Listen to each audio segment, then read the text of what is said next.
মামুনের বাবা আমার গায়ে হাত দিয়েছে, ব্যাগটা এই যে জানান না মামুনের যে ফ্যামিলি লোকগুলো আছে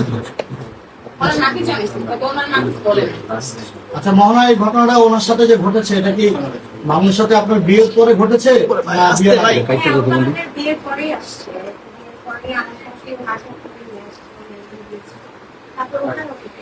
তাহলে আপনি জানিয়ে আসছেন শাহালি মাজারে কেন যেত তারা?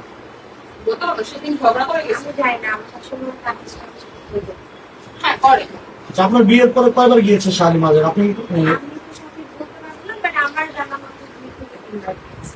এই যে ঘটনাটা বললো আপনার পাশে বসে, এটা কতটুকু কি মনে হয় আপনার কাছে?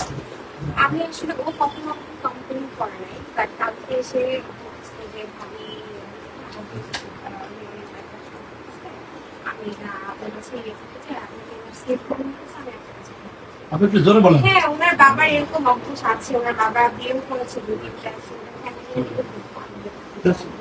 টিনেজার একটা বাচ্চার সঙ্গে এরকম করা মানে উপায়টা কি?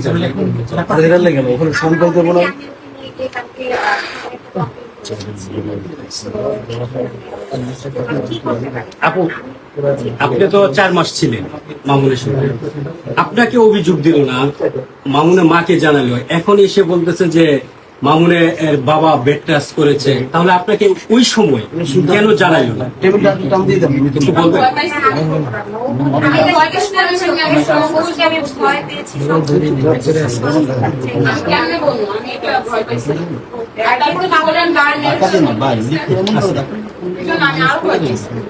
আচ্ছা মোহনা, আপনার কাছে কি মনে হয় এই মেয়েটা সত্য কথা বলছে, কিভাবে আপনি বিশ্বাস করেন?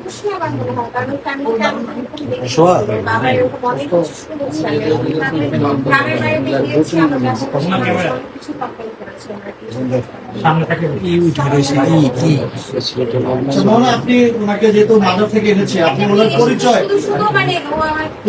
আপনি জানার চেষ্টা করেছেন? ফ্যামিলির সাথে কন্ট্যাক্ট করেনি, ও কালকে রাতেই আসছে আমার এখানে,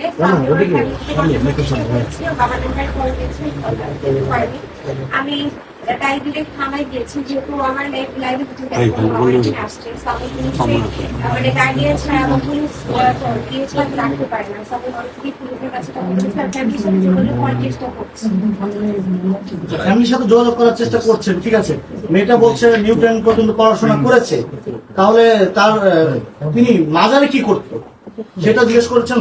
হ্যাঁ, উনি ওর নাকি ফ্যামিলির সাথে, ওর নাকি স্টেট মাদার, ফ্যামিলির সাথে ওর ঝগড়া করে নাকি বাসা থেকে বের হয়ে গিয়েছিল, সেই মুহূর্তে আমার শাশুড়ি ওকে মাজার থেকে নিয়ে এসেছে। আচ্ছা মোহনা, আপনি আগের একটা ইন্টারভিউতে বলেছিলেন যে আপনাকে মামুন বিয়ে করেছে, কাগজপত্র ঠিক নাই, হ্যাঁ তার কোনো সত্যতা নাই, বা আসলেই বোধহয় কিছুটা সঠিক কিনা, ভুয়া কাগজপত্র কিনা, এটা আমি কাগজ অনেক কষ্ট করে